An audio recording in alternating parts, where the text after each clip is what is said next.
You're in the Army now. You're not behind a plow. You'll never get rich at digging a ditch. You're in the Army now. Sounds like it's time for episode 101 of Pop Art, where we find the pop culture and art and the art and pop culture. And it's the podcast where my guest chooses a movie from popular culture, and I'll select a film from the more art classic indie foreign side of cinema with a connection to it. I am your diddy-dum-diddy-do host, Howard Kastner. Today, I am happy to welcome back as my guests for the third time, podcasters and film enthusiasts Anna Keiser and Derek Dehanke, who have chosen as their film the new Hollywood Army comedy Stripes. Well, I have chosen what may be many listeners' grandfather's version of Stripes, No Time for Sergeant, both comedies about basic training. It would not be my grandfather's because I'm the grandfather in this equation. Before beginning, I do want to encourage my listeners to follow, like, or comment on the podcast.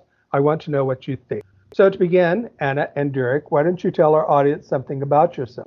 Well, first of all, thank you so much for having us on the show again. We're thrilled to be here. We came into each other's lives, Howard, because we also happen to be podcasters. We're the co-hosts, the married co-hosts This is true. of 80s Movie Montage. Like you, we love movies. As that name of the podcast implies, we cover film specifically from that era. Were you working on a film, or am I getting old and mixing you up with someone else? I think the last time we chatted, yes, I was be completing post, maybe first going into film festivals with a short that I had called She Had It Coming. Now that a little bit of time has passed, that film fest run has wrapped. Fantastic. Yeah. And at that time, I was an attorney. I am still an attorney and a movie enthusiast by hobby. And That's right. podcaster.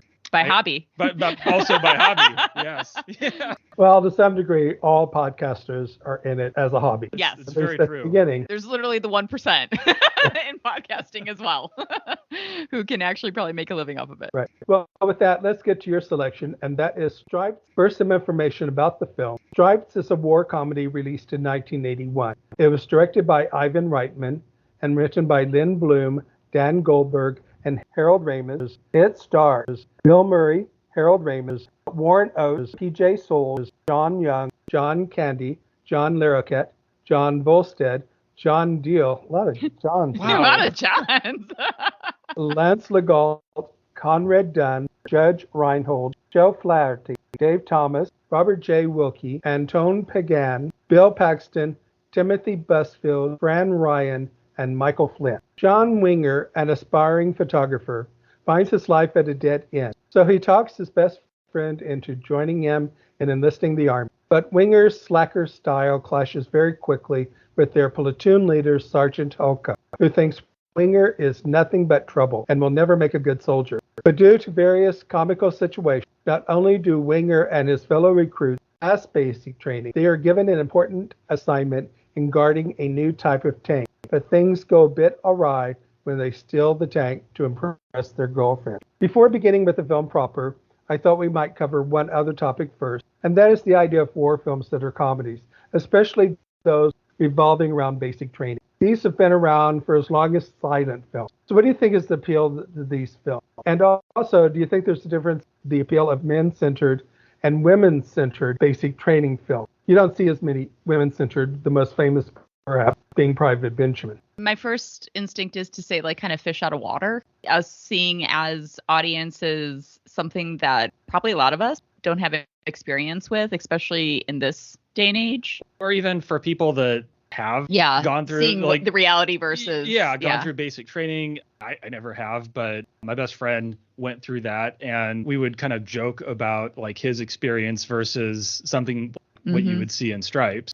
I think there's like a familiarity or just like a nostalgia possibly of what your experience for was. the people who have done it. Yeah. And for the people who haven't, it's like seeing them go through those different circumstances. And as far as the male-centric versus female-centric stories of that kind, I mean, that's a really good point that you bring up because, outside of Private Benjamin, I personally am not aware of films that... comedy. Comedy. Like, I can think of the Demi Moore where she was... Oh, G.I. Jane. I think something like that, but that's a very different kind of movie. And I think that's true. Even the ones that were made during World War II, you wouldn't find a lot of comedy. Right. Perhaps one reason is because at the time, in films, there weren't a lot of female comedians. Whereas you would have Bob Hope and Jerry Lewis and Abbott Costello all making these kind of films. The closest you might get is try to make Lucille Ball have one, but there weren't the kind of physical female comedians that there are today. Sort of like Goldie Hawn, who can I think it's also a reflection of the various eras. I'm sure we'll get to it, but in No Time for Sergeants, there's conversation around the surprise that we'll have. I have a real eye-opener about that, which we'll get to. Okay. Yep. I think I might know where you're going with that, and I'm very excited to talk about that. You did the research?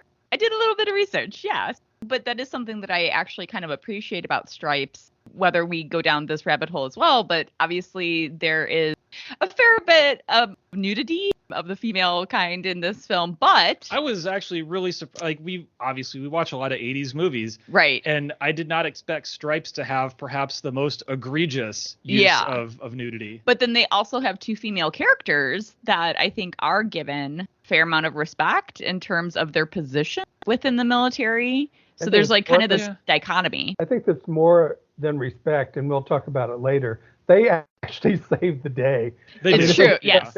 If it was left up to Winger, let's face it, they never would have rescued their friends. Absolutely. Full agreement with you. I think you make all the good points here. For men, it is very nostalgic if they happen to have been in the military. I also never was. I was very fortunate. If you've ever seen Bob Hope's routines for the USO, but you've seen Robin Williams in the movie Good Morning Vietnam, there's nothing better for morale than to have enlisted men laugh at their superiors. Often these films do make fun of some of the superior officers, either higher up or not. Why did you choose this film? Why did we choose this movie? I mean, I feel like it comes up a lot for us just in talking. Yeah, one of those movies that, you know, if you still have a kid, then it happens to be on a lot, frequently enough.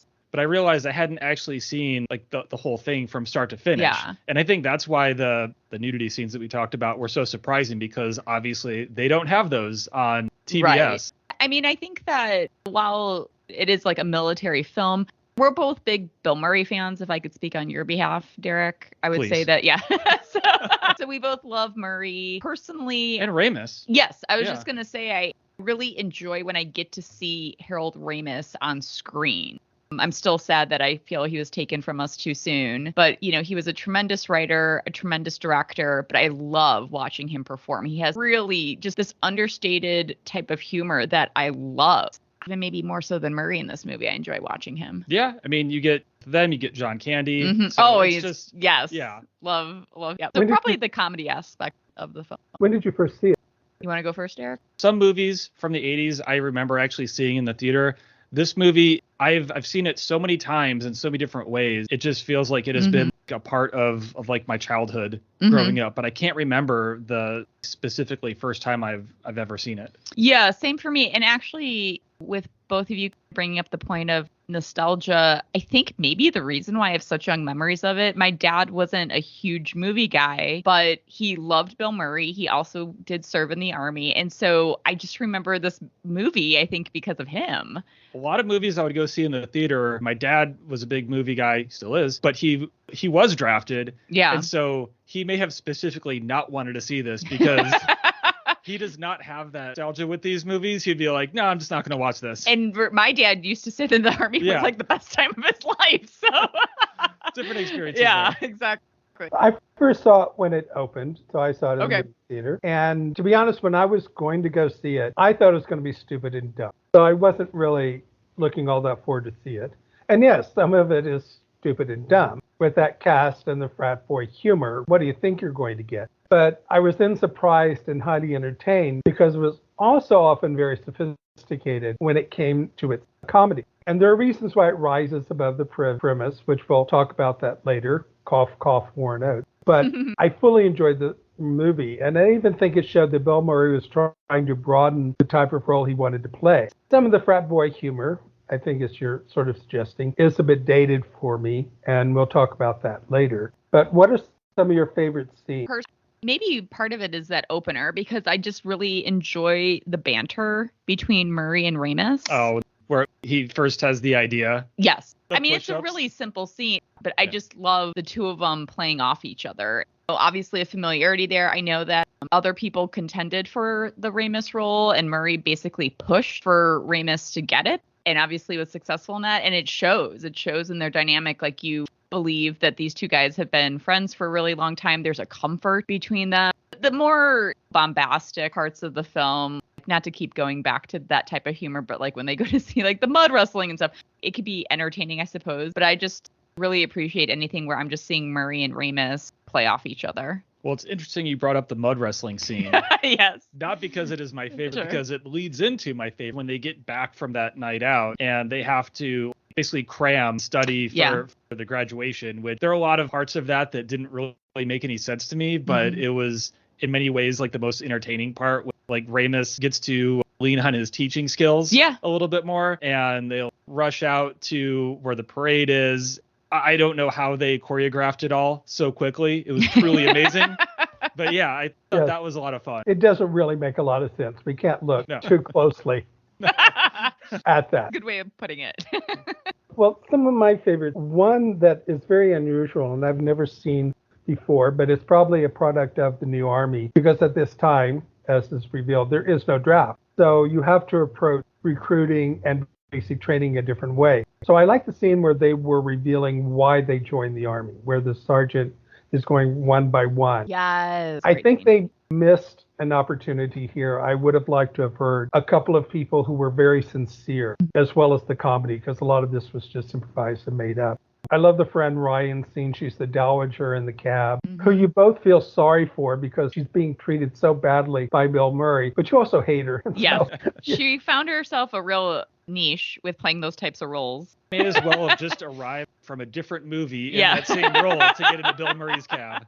And then, of course, the parade, as you mentioned, and the rescue at the end was very entertaining. The scene where the sergeant is asking everybody about their reasons for enlisting, I really love that scene too, because it also showed a different side of that character. Up to that point, he's been kind of your typical real rough around the edges type of sergeant. I really appreciated that he was taking an interest, sincerely trying to get to know his recruit. If he's going to get them the basic training, he has to know why they're there and what they need. This isn't World War II basic training or Vietnam basic training where you're just getting them through in order to survive. You have to now get them through where they're going to be of use in a peacetime army. So it's very, very different now. I assume they do that. I don't know. It could have been made up for the movie. But The director is Ivan Reitman. What do you think of Reitman, and do you have a favorite film by him? I think he was the perfect choice. I'm so generic because probably my favorite Reitman movie is what 95% of people, I'm assuming, would say in Ghostbusters. But I also really love the preceding this, Meatballs. After his late 70s, early 80s work, still stuck to comedy, but a different kind of comedy, maybe a little bit more family-friendly comedy. Those don't resonate as much for me. But yeah, I think he was the perfect choice to lead this production. Yeah, same. It's hard for me to not just default to Ghostbusters as my favorite, but I would say Kindergarten Cop is actually one of his, made a few different Schwarzenegger movies. Yeah, they seem to have a really great collaboration. And Junior. Yeah, but I think Kindergarten Cop is also a real fun movie. I love that you said that. I thought I might be the only one. That may actually be my favorite film of Ivan Reitman, Kindergarten Cop. Yeah, it's really good. I mean, it's got some great one-liners from the kids, especially. It's just very funny. So it gets very violent for a family film. It's just a guilty pleasure. I can just enjoy watching it. But Ghostbusters, can't deny that, and it's probably the most enjoyable overall. I don't find him to be a particularly great director. He does a solid job, and his films are enjoyable. I mean, he's not the top tier. He's not Bergman. He's not Fellini. He's not even Spielberg. But he does get the job done. Very good with comedy, and he's very good with letting his actors improvise and know how to use that in making this movie. He knows how to be a comedic director to the point you just made. I think that when you have talent like Murray or Ramis or whoever, you can't hold the reins too tightly, and you get the best work out of your actors and other collaborators when you give them the space to do what they do best. He did help define frat humor at the time. Yeah. Because he did produce Animal House. He didn't direct it. And this was the mantle that was later taken up by Will Ferrell and John C. Reilly, Adam Sandler, and others. Yeah. The movie started out as a sudden burst of inspiration from Reitman, who thought Cheech and Chong joined the Army. That's sort of like an elevator pitch that's just perfect. That's all you need is to sell it. And it was greenlit, of course. And Bloom and Goldberg wrote the first version of the script, and everybody loved it. But Cheech and Chong wanted complete creative control, and for Reitman, that was a no-go. I didn't know that was That's where super they yeah. went on different paths. I didn't know that he wasn't. Yeah. Then Reitman thought of turning it into a vehicle for Murray and Ramis. They wanted Ramis to make sure they would get Murray. Oh, okay. I'd read differently. Yeah. Since Ramis would help tailor the script to them. According to B.J. Souls, her husband at the time, Dennis Quaid, read for the role in Russell. Ramis wasn't sure he wanted to appear in the film, but Murray said it was Ramis or he's out. That's what yeah. He especially wanted Ramis to help rewrite his dialogue. So he was not only getting Ramis because they could improvise together, and he wanted to work with Ramis. Ramis was a good writer and knew how to write for Bill Murray. Dennis Quaid ended up as an extra in the parade scene, but he's uncredited. Interesting. Yeah. The screenplay is by Lynn Bloom, Dan Goldberg, Harold Ramis, and it sounds like you're going to be a big fan of it, of course. Mostly just because I'm, again, probably at this point it's abundantly clear what a fan I am of Ramis and his writing abilities. I know that sometimes it could get a little messy when you have too many people working on the same script, but it seems like probably some of our research overlapped, and if a lot of it ended up being improvised anyway, at least dialogue wise, maybe not story wise. Almost every scene had some improvisation in it. Which I think, again, works given the people who are in front of the camera. Yeah. As far as like being a fan of the script, I think that probably the biggest downfall of the film is the third act. Yeah, it's like that graduation scene that we talked about, and then suddenly you're in Italy and your drill sergeant is also there, and there's a super RV. Yeah. It was like a wild ride. I mean, it was entertaining enough, but in a movie where you were already struggling with like, wait, does this make any sense?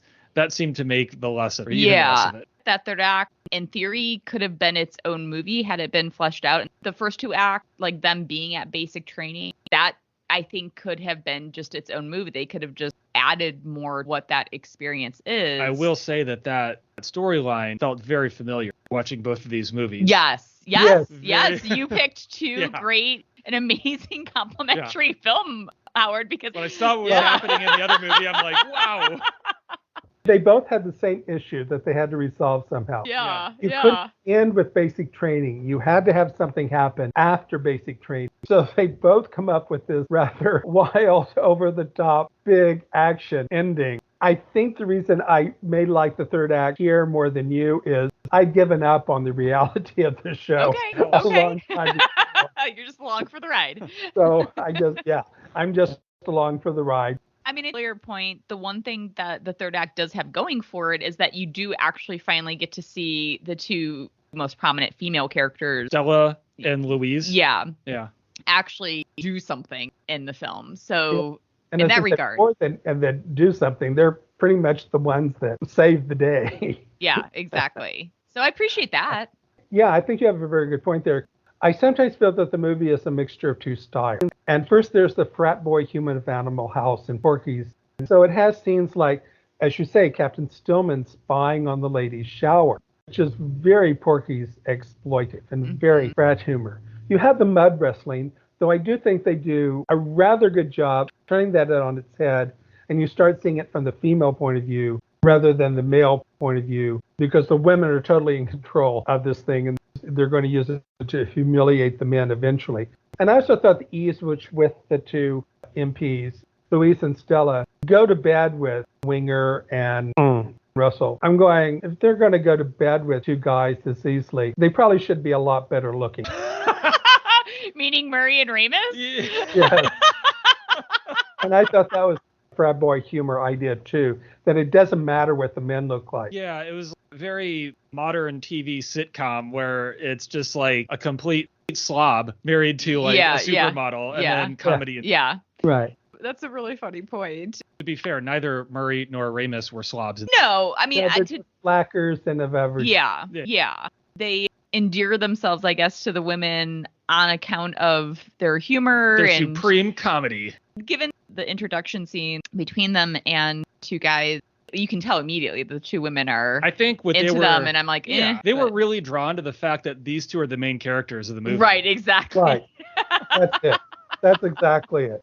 But it's also fueled, and the other style, and I think this is one of the things that really helps the movie, is it uses the more sophisticated comedy styles of Saturday Night Live and SCTV. And a lot of SCTV people are in this movie. I don't know if you used to watch that or No, not. I'm aware of it, but no. Basically grew up on SNL. John But like, Candy was one of the main ones, and some of these other people in smaller roles. Dave Thomas too, right? yeah. Thomas is in, I think Flaherty was in SCTV. And this sort of improvisational style that was used on both, that were more sophisticated humor, I'd say, than Animal House and Porky's. I think it kind of wins out in the end on these films over the frat humor. And I think that's one of the reasons why this movie worked that well. It should also be noted, and this is true of a lot of forms, is that if the producers wanted subsidies like free labor, locations, uniforms, and military equipment, the script had to be approved by the Department of Defense. That was Reichman, Goldberg, and Ramos's job. They were the go-between. Oh, okay. Yeah, it could be silly, it could be funny, it could make fun of the Army, as long as it didn't get too far and dissuade people from wanting to join. I think it's fine in that regard. I'd imagine anybody even considering going into the Army, even though this movie what's that? Would not be put off by this movie. No, exactly.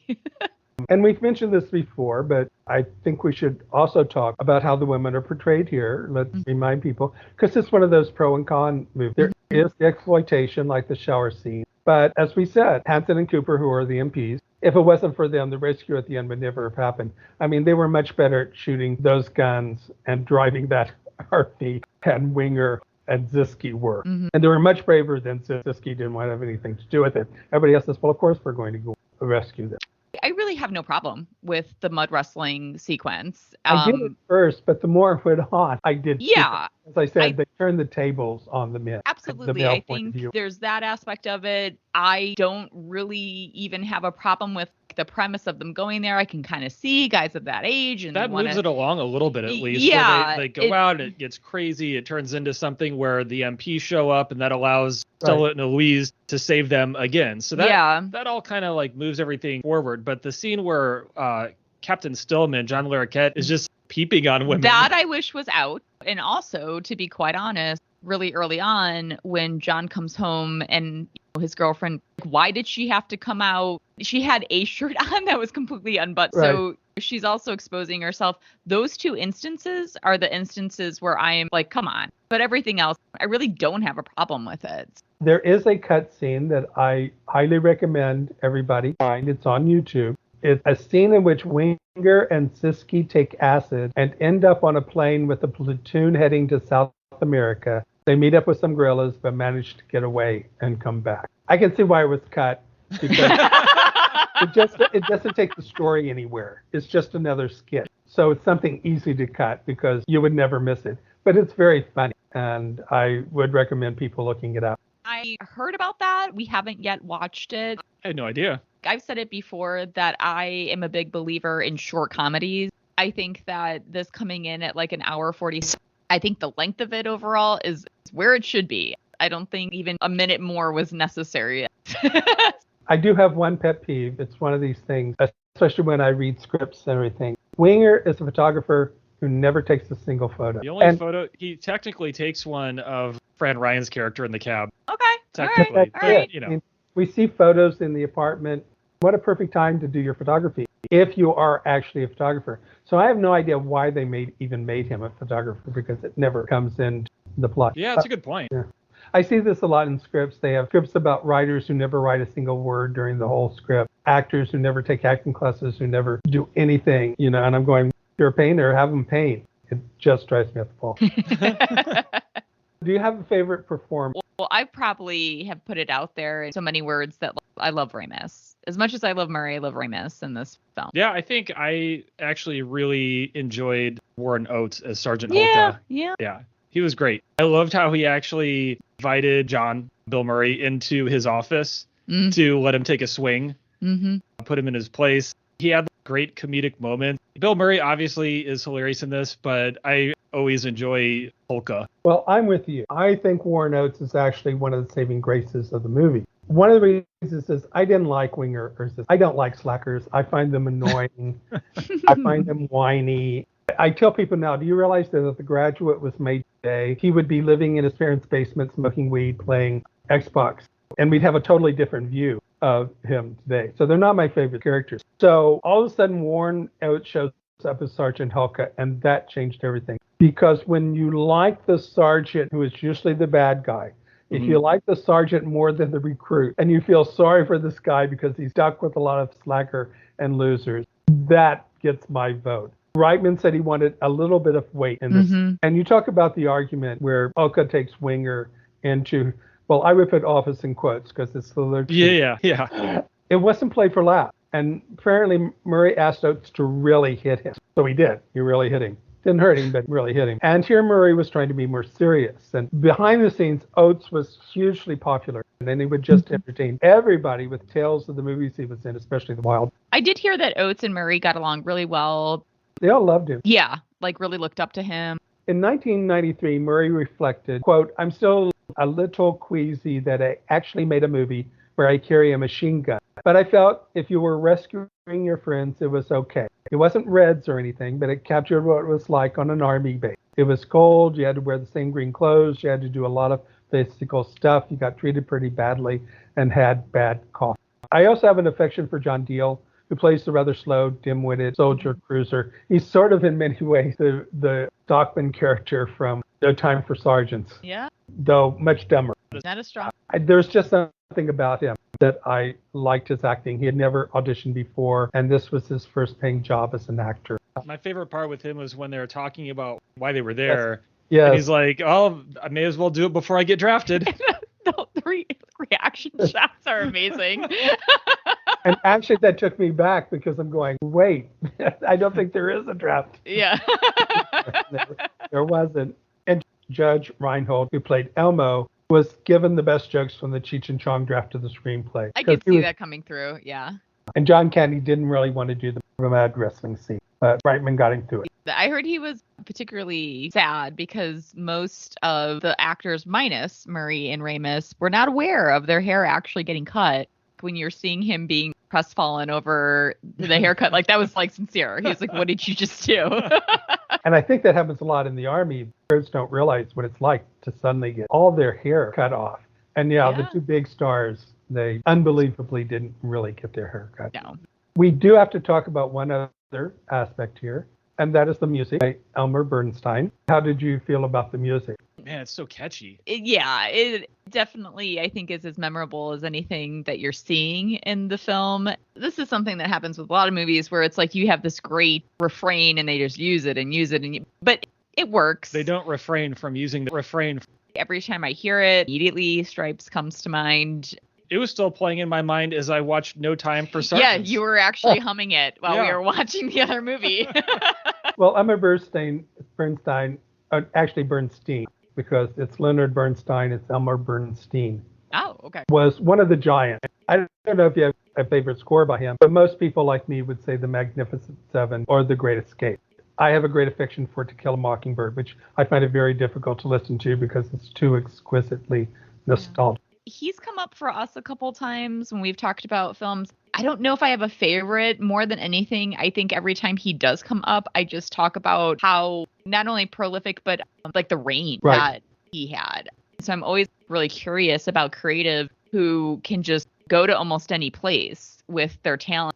Yes, he does have a wide range from Sweet Smell of Success to The Great Escape. He did some of other comedies. He did Meatballs, Animal House, Stripes, Ghostbusters. He was blacklisted for a while and ended up doing films like Robot Monster and Catwoman on the Moon. The blacklisting didn't last too long in his case, and he made a comeback. Good. We're all the better for it. Yes. In his Chicago Sun-Times review, Roger Ebert praised the movie as, quote, an anarchic slob movie, a celebration of all that is irrelevant, reckless, foolhardy, undisciplined, and occasionally scatological. It's a lot of fun. Janet Maslin of the New York Times called it a lazy but amiable comedy and praised Murray for achieving a sardonically exaggerated calm that can be very entertaining. With that, here's some more information about the movie. It cost $10 million to make and made $85.3 million at the box office, making it the fifth most popular 1981 film at the U.S. Canadian box office. This is Bill Paxton's fourth film. He plays a soldier, but I'm not sure where. Yeah, same. Ivan Reitman requested Joe Flaherty for the part of the Czechoslovakian border guard. However, due to a mix-up, Joseph X. Flaherty was accidentally cast in the role. Reitman was able to contact the original Joe Flaherty he wanted, and the other Flaherty was given a small role as Sergeant. This is the film debut of Timothy Busfield and John Deal. Warren Oates died of a heart attack a year after the film premiered. Both songs that Harold Ramis leads others in singing, Do Wah Diddy Diddy and Da Do Ron Ron, were written by the same husband and wife team, Jeff Barry and Ellie Greenwich, and they are the two best songwriters of their era. With that, let's get to my selection, and that is No Time for Sergeant. However, first we are going to take a moment and listen to a promo from a fellow podcaster. Do you like podcasts? Do you like movies? Do you have opinions about films? Maybe you should be listening to the Lambcast, the official podcast of the large association of movie blogs, also known as the Lamb. With more than 2,000 members, the Lamb is the largest collection of movie bloggers on the web by sheer numbers. Every week on the Lambcast, a group of our members tries to pull the wool over your ears when we get together to talk about movie-related subjects. Sometimes we review new films. Sometimes we talk about older classics, and occasionally we go off in directions that the community just has to get off their chest. This weekly show has many themes that any movie buff can embrace. Don't be fleeced by an imitation. Find us at largeassmovieblogs.com or on Twitter at The Lamb. On Facebook, you can find The Lamb and Lambcast for connections to our latest shows. Join the flock. We're back. So first, some information about the film. No Time for Sergeants is an American comedy released in 1958. It was directed by Mervyn LeRoy and written by Ira Levin, based on the novel of the same name by Matt Heyman, and adapted from the play by Ira Levin. It stars Andy Griffith, Myron McCormick, Nick Adams, Murray Hamilton, Howard Smith, Will Hutchins, Sidney Smith, James Mulholland, Don Knotts, Gene Will, Bartlett Robinson, Henry McCann, Dub Taylor, William Fawcett, Raymond Bailey, and Jamie Farr. William Stockdale is a country bumpkin whose father has destroyed the 3 draft notices sent his son. When the law comes a-callin', Will is assigned to the Air Force, where he's made fun of by his fellow recruits, except by Private Whitledge, who also doesn't really fit in. Stockdale's naive and innocent keeps getting his sergeant in trouble. But after finally passing basic training, Stockdale and Whitledge are assigned as radio operators on an aircraft with a climax revolving around the atomic bomb trials in Nevada. So, what do you think of the pairing of the two films? How do you think they sort of compare and contrast? What are the sort of similarities and differences in the film?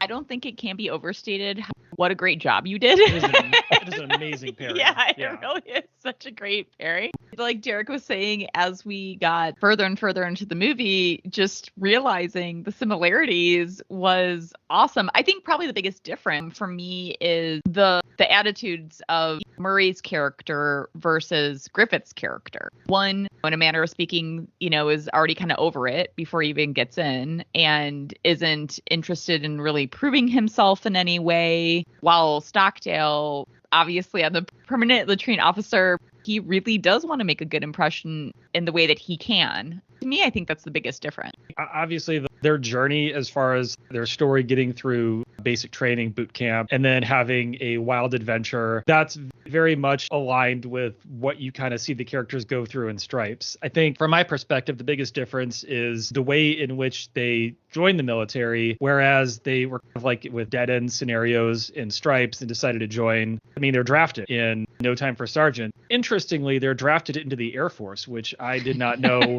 was a thing. So there's that. They don't really know each other until they're already getting on the bus to head out to the barracks. So the nature of their relationship is a little different in the way it evolves versus Murray and Ramis and Stripes. But those two differences, I think, cascade down throughout the rest of the movie. It's even similar enough to have a barroom brawl scene. And also, kudos to No Time for Sergeants for one-upping the Super RV in Czechoslovakia, because there's no atomic bomb in Stripes. Take that, Ivan Reitman. Well, I think you've hit on a great deal of it. I mean, they both have the usual trope for basic training movies. There are exceptions, but generally it's about a misfit in some way who joins the services and has conflict, usually with the sergeant. The ending can vary. Often the misfit comes to recognize and respect the services and changes their ways. Here we have two different ways it plays out in Stripe. The misfit never stops being a misfit, but he and the superior officer do come to respect each other, which was probably the mindset of that time after Vietnam was over and people didn't want to stop being misfits. So you had to come to some kind of mutual respect. And in No Time for Sergeants, we have what is called the holy fool, someone who is naive and innocent and thinks the best of everyone and everything. We'll talk more about that later. It might also be interesting to think of the films in context. They both are about the service in peacetime. No Time for Sergeants is after Korea and before Vietnam, and Stripes is after Vietnam and before Afghanistan. Stripes takes place as there is a return to conservatism with Ronald Reagan becoming president, and No Time for Sergeants is at the end of Eisenhower's career. So in neither of them are they really going to come down that hard on the military. I mentioned they both have over-the-top climaxes. Both are included among American Film Institute's 2000 list of the 500 movies nominated for the top 100 funniest American movies. Wow. Okay. So when did you first see the film? 2 nights ago. Yes. Had you ever heard of it, or were you familiar with it? Had heard of it before. I had. I watched a ton of the Andy Griffith Show when I was a kid, and I was a big Don Knotts fan. So I didn't realize that this was, in fact, their first pairing on screen. But I'd never heard of this, no. I was young enough to watch the Andy Griffith Show every week, eventually, because it was on so long. So when this film showed up on television, I had to see it. I was quite young, but I really got a kick out of it. Today, the backwards humor, especially at the beginning, is a little dated. As the frat humor is a bit dated at times in Stripes. But when it kicks in, which is about the time where Stockdale has cleaned the routine and the sergeant's commanding officer comes in for inspection. After this, the comedy is pure gold. It's just one hysterical scene after another for me. It's silly, as is Stripe, but I also had a nice nostalgic time watching it because it was something I saw as a kid. No, I think that totally checks out. I mean, that's why we love some of the films that we love, because of the nostalgia of it. I fully agree with you in terms of what you mentioned with some of the datedness at the outset of the film, but also in a weird way kind of timely. How his father was immediately, I mean, unfortunately, just because of like truly events in the news today. He hears a car rolling up. I better get my gun. Yeah, exactly. So we kind of Holy looked cow. at each other like, wow, this is wild to see. But unlike modern day, he waited for the person to show up. Right, and then right, talk. right. Exactly. I appreciated how enthusiastically aggressive that guy was in getting it. Like, look, you're a draft dodger. I'm taking you now. Yeah, exactly. This is happening. Exactly. Do you have any favorite scenes? For me, my favorite scene was with the psychiatrist.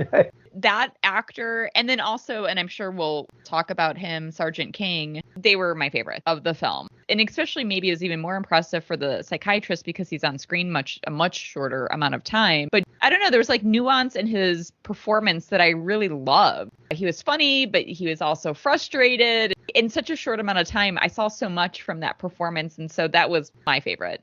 In many ways, there's possibly like the deepest back and forth with Stockdale's character. Because it's like, instead of it just being like kind of these one-off jokes about how he's like this country kid, he just kept pushing deeper into some of those questions. So it let the jokes really build in a way that maybe didn't happen in other parts of the movie. So you stole my favorite part. So I'm going to pick another part, which I thought it was funny and I wasn't sure if they were going to do it. But the scene where Sergeant and Blanchard, Murray Hamilton character, their plan was to get Stockdale to a bar, essentially getting us to the Stripes moment. And they wanted to get him too drunk to finish, what was it, the classification? Yeah. We both said as we were watching it, like, well, he's probably like getting ripped off moonshine. Yeah. Right. As a kid. Yeah. So, so nothing touched him. Yeah. Yeah. There's no way there's going to be able to outdrink this person who drinks moonshine. So I really enjoyed that, particularly when the other drunk army infantrymen showed up just in time for them to literally put lighter fluid into the drink. Yeah, I was laughing. And look, all movies do this because sometimes you just need to move a joke along or a plot line along. But when the woman was going around selling stuff and she says something like cigarettes, something else, she's like, anything else you want to smoke? I'm like, what else would you be smoking? And then, he runs up and I'm like, why would she be selling lighter fluid? It was yes. So in those You wanna days, you had refill your lighters. lighters. Yeah, So, that's a big old can of lighter fluid. I mean, yeah. And it probably cost a fortune. yeah. Well, I certainly agree with you. The psychology scene with James Mulholland is very funny. And I also like the one with Don Knotts because I always felt so sorry for his character because Duckman, he does solve the problem. He just doesn't solve it. I like the ending where Whitledge thinks they're going to be killed to cover up everything, and instead the opposite just happens. But for me, the highlight is the latrine salute and the way the people react. It's not so much the salute, it's how everybody reacts to it. That really drives the comedy there. Well, as I learning about this film, I think that to your earlier point about nostalgia and the fact that this was a film adaptation of what I read, hopefully correctly, was an extremely popular play. Mm-hmm. So with Griffith in the same roles, it always makes me sad when I hear things like that because I feel like then we've missed some contextual information that other people got to enjoy going into this film's release. I mean, it is what it is, but I do feel like you're kind of missing something of the experience of watching this film because if you did have that context of already knowing who Griffith was, knowing that he had been this character, perhaps even having seen the play, you might be able to appreciate it in a more informed way. This was his second film role. His first film role, Oh, for Griffith? yeah, was A Face in the Crowd. Okay. It is odd, I think, that today, among my movie friends, he's not known for the Andy Griffith Show. He's known for A Face in the Crowd. And he gives a great performance in A Face in the Crowd. It's surprising how, in some ways, how his career went, because he gave that and he gave this performance. But the direction was by Mervyn LeRoy. What did you think of the direction? I want to ask, are you a fan of LeRoy's, but are you familiar with him? I know him by name. I know of some of his early work. I think probably the one that I'm most familiar with is Little Caesar. I know that his role on Wizard of Oz as a director doing this comedy, I get the sense that maybe it was similar to Reitman in kind of giving freedom to your performers. Particularly any scene that Sergeant King was in, which was great. We're talking about differences and similarities. There's another difference between the way the sergeants are portrayed. Mm-hmm. I enjoyed seeing King get twisted around by all of the enemies. Well, yeah, he just wants to make it to retirement. He doesn't want any trouble. Yeah. He doesn't want any, just get these guys through. Whereas in Warren Oates' character, Hulka, takes it a lot more seriously. LeRoy was an above-average studio director during the golden age of Hollywood and made some memorable movies, and then he became more of a producer. He was a director you could always count on to provide entertaining film. You might, in many ways, compare him to Michael Curtiz, who did Casablanca. Neither of them were great visual stylists, neither of them were great directors, but they had solid technical skill in making movies, could do it efficiently, and provide very entertaining content. His best films, I think, are in the 30s when he worked at Warner Brothers. Warner Brothers was the most socially conscious and edgiest of the studios, so he made things like The Gold Diggers in 1933, White Heat, Caesar, I'm a Fugitive from a Chain Gang, and They Won't Forget. He made films that appeal to the working class, which is, I think, sort of like Stripes. They, in many ways, appeal to the working classes or the middle classes, not snob films by any estimation. When he left Warner's, I don't think his output was always interesting. He did produce The Wizard of Oz, he directed 4 Greer Garson films, and he did Quo Vadis, dependable one. But then, surprise, surprise, we have the screenplay by Ira Levin, of all people. This is not the type of story you would associate with Ira Levin. His most famous one is probably Rosemary's Baby, It's Stepford Wives. He did a lot of sci-fi thrillers. This is just so out of character. Very, very different. I can confirm there are no Stepford Wives or babies, Rosemary's or otherwise. Or devil babies. Yeah, no devil babies. In fact, this movie never really comes up when people talk about Ira Levin, but it was a huge success on Broadway. The television adaptation was a big success, and so was the movie. It was based on a best-selling novel by Matt Kamen, which was based on his experiences as the navigator in the Army Air Corps during World War II. It's a perfect example of a couple of types of characters. One is the reactive hero, since passive isn't used anymore. Passive is passé, which is a character who doesn't really drive the story in an active way, but reacts to it. And it's like the pianist. He's not active, he's reactive. But he's also an example of the holy fool, the essentially good and innocent character who believes the best. And the most famous example of this is perhaps Candide. This is possibly before your time. The movie came at the of what became an influx of rural comedies and shows on television. So I don't know how many of these you saw. A lot of my friends had never really heard of them, but they were really big, and I would watch them every week too. Now I look back and say, why was I watching these television shows? But it's like the Real McCoys, Hee Haw Lassie, the Beverly Hillbillies, Petticoat Junction, and Green Acres, and they were huge. Oh yeah, no, Beverly Hillbillies, Green Acres. I watched Petticoat. Yes, those were amazing shows. But also, yes, now that I look back, now that I think about it, was that the best use of my time? But they became victim of what was called the rural purge at the beginning of the 1970s. These shows were mainly on CBS, and they were doing well. But CBS had gained the nickname of the Country Broadcasting Network. They were also called the Hillbilly Network, which was a parody of their own preferred nickname, the Tiffany Network.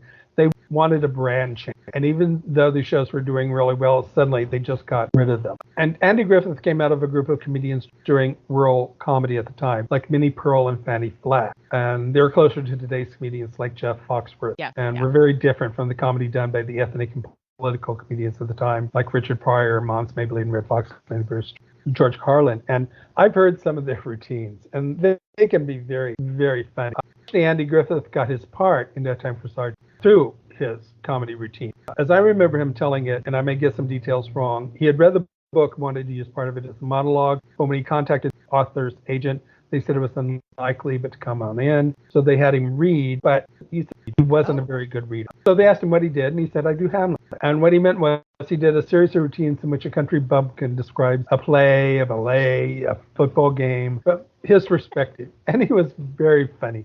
He said he started talking about Hamlet, and soon people would go out and call people in, and then they would go out and call more people in. They said no play had been written, but they were preparing a television adaptation. Griffith said he was the first actor to hear of this, and headed down the producer and was the first in line to audition. And so he got the role on television and then did it on stage.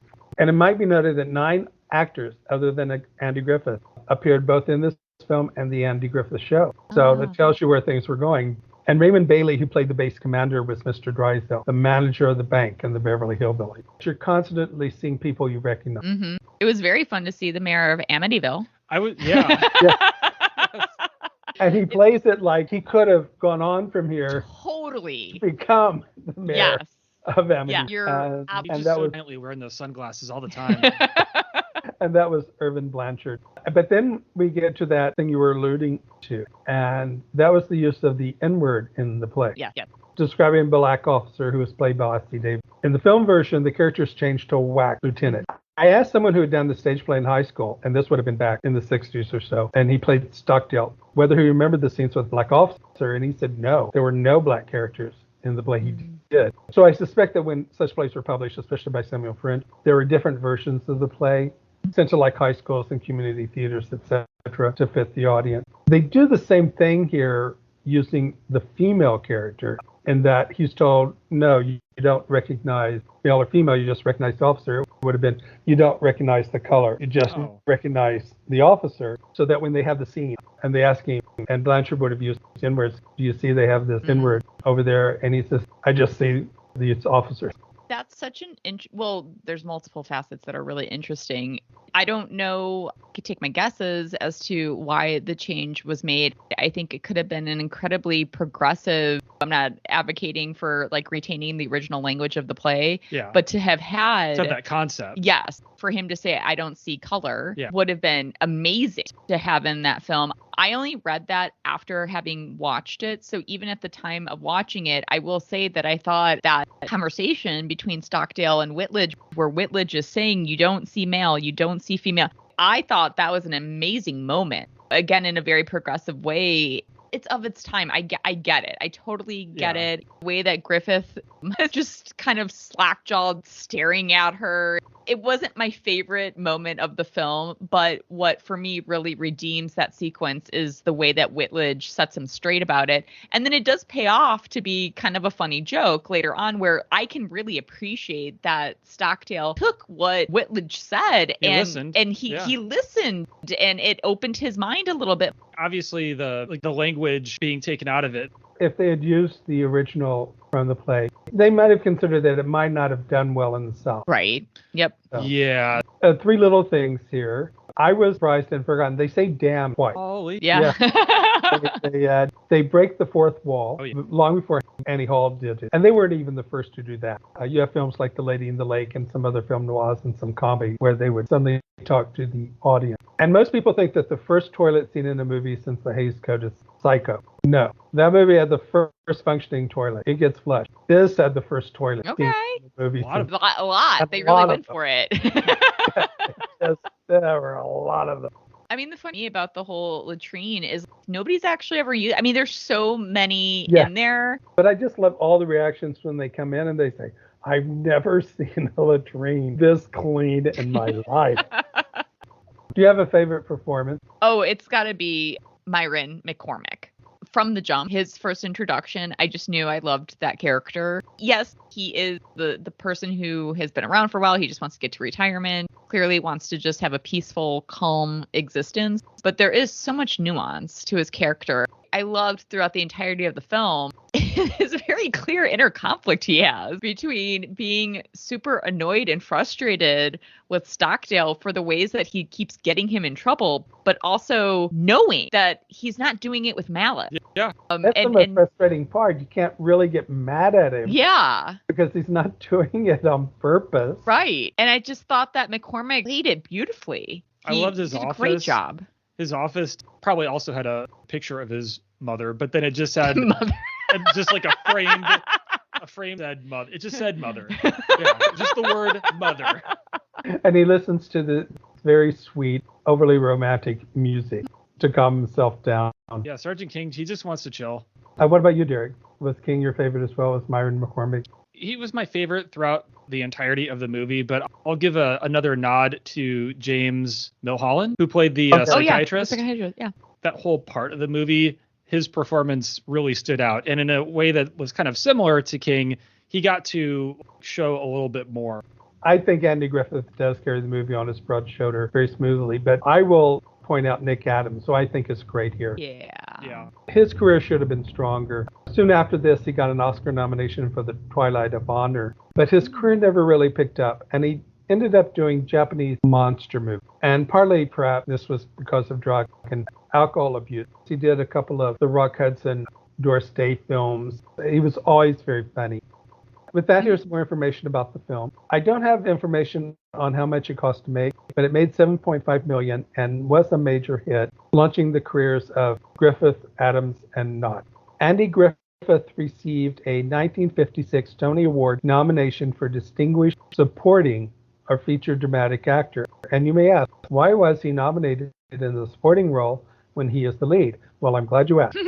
It's because whether you're nominated for lead or featured depends on whether your name is above or below the title on the posters and publicity material. So probably Whitley, that person, which was Roddy McDowall, would have been above the title.